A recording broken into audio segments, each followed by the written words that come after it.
Un saludo para todos y cada uno de los miembros del concilio. Como siempre, mi deseo es que la paz de Dios sea con ustedes y sus familias. En esta ocasión tenemos el tema del ministro cristiano y la política. Por política entendemos un amplio abanico de actividades que van desde afiliaciones a partidos, también puestos públicos y el ejercicio del gobierno en un territorio, a veces un país, una región, una alcaldía, etc.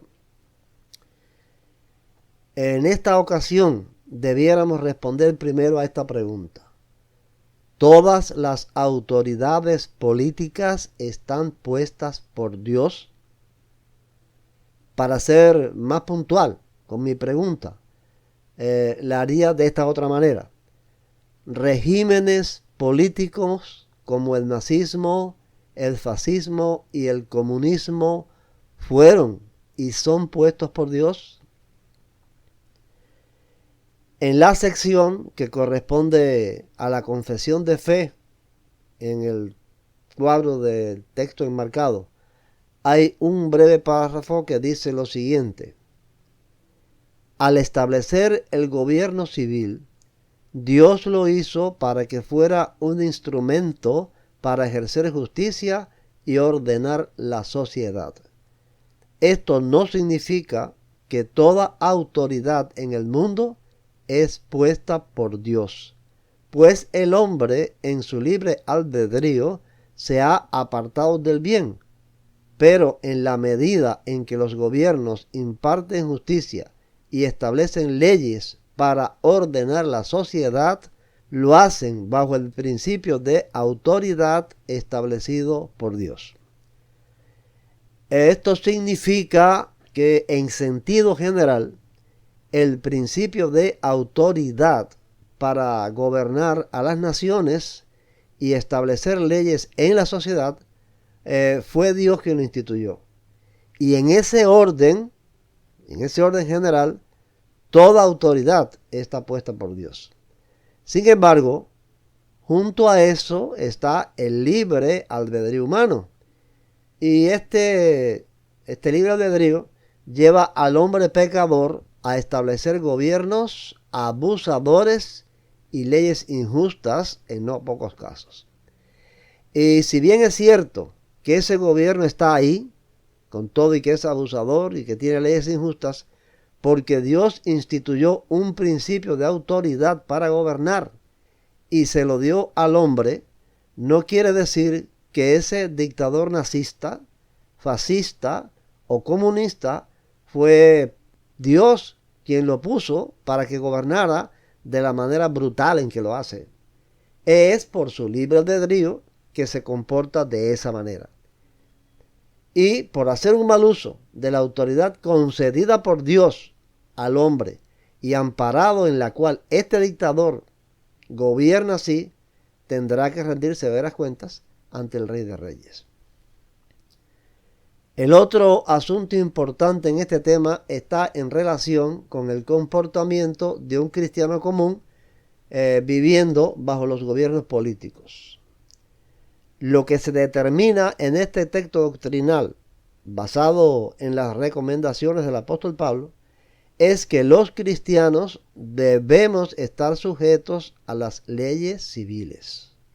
Pero vale entonces la pregunta, ¿debemos estar sujetos aun cuando esas leyes sean injustas?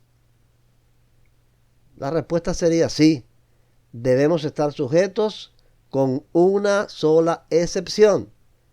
Si esas leyes nos llevan a un comportamiento contrario a las leyes establecidas por Dios. Bueno, y lo primero que nos viene a la mente cuando decimos esto, particularmente a los cubanos, es la observancia del sábado. Porque algunos de nosotros nos vimos en la imperiosa necesidad de oponernos a las leyes del gobierno en Cuba para poder mantener la observancia del sábado, hasta el punto de en ocasiones ser juzgados por tribunales militares o civiles y sufrir hasta encarcelamientos. Y de eso tengo una experiencia personal. Cuando yo fui juzgado por un tribunal militar por no querer trabajar el sábado, un capitán que me habían puesto como abogado defensor le preguntó a otro capitán, que era el juez del tribunal, le hizo esta pregunta: ¿por qué, si la religión de este soldado está legalmente reconocida por el gobierno cubano, a él se le juzga aquí por sus creencias religiosas? A esto el juez le respondió: a este soldado no se le está juzgando aquí por sus creencias religiosas, sino por haber violado la ley penal militar. Su delito es el de la desobediencia, y por eso nosotros juzgamos a cualquier soldado que desobedezca a su jefe, aunque no sea religioso. Decía anteriormente que casi siempre cuando hablamos de esto pensamos en el sábado. Sin embargo, las leyes divinas que debemos obedecer por encima de las leyes civiles o militares no se limitan al sábado. Si por obedecer leyes políticas o civiles tenemos que decir mentiras, cometer injusticias o abusos de autoridad, actuar con hipocresía o doble moral, robar o falsear el derecho y otras tantas actitudes más que son violaciones a la ley de Dios, debiéramos tener muy presente que uno es mejor ciudadano cuando obedece primero y ante todo a las leyes divinas. Pero el asunto más importante de este tema doctrinal se refiere al comportamiento que debe seguir el ministro cristiano en relación con la política. En este punto, el texto doctrinal que aprobamos es claro y enfático. Voy a citar algunos párrafos del libro de doctrina. Por ejemplo, este que dice: la iglesia no está llamada a conquistar los poderes políticos para influir en la sociedad de modo que ésta crea en Cristo. Porque las armas de nuestra milicia no son carnales, sino poderosas en Dios para la destrucción de fortalezas. Dios estableció la predicación del mensaje del Evangelio con el fin de lograr ese cambio maravilloso. Es el mensaje de Cristo que vivió, murió y resucitó lo que impacta y transforma las vidas a través de la obra del Espíritu Santo, no los poderes gubernamentales. Y en relación con este último párrafo del texto del libro de doctrina, quiero añadir algo. Si un ministro de Cristo pone sus ojos en un partido o en un líder político con la esperanza de que ese partido o ese líder van a defender los valores morales cristianos, está completamente fracasado aún antes de empezar. Porque es un hecho que cada día que pasa, los partidos políticos y sus líderes están más corrompidos, son más mentirosos, más hipócritas, tienen menos integridad con los principios que dicen defender o representar, y en resumen, cada día que pasa son menos cristianos. Obvio, no me refiero a la religión cristiana que la mayoría profesa, sino al cristianismo verdadero. El texto del libro de doctrina con relación a este asunto del ministro y la política continúa así. El ministro del Evangelio no debe inmiscuirse en los asuntos políticos.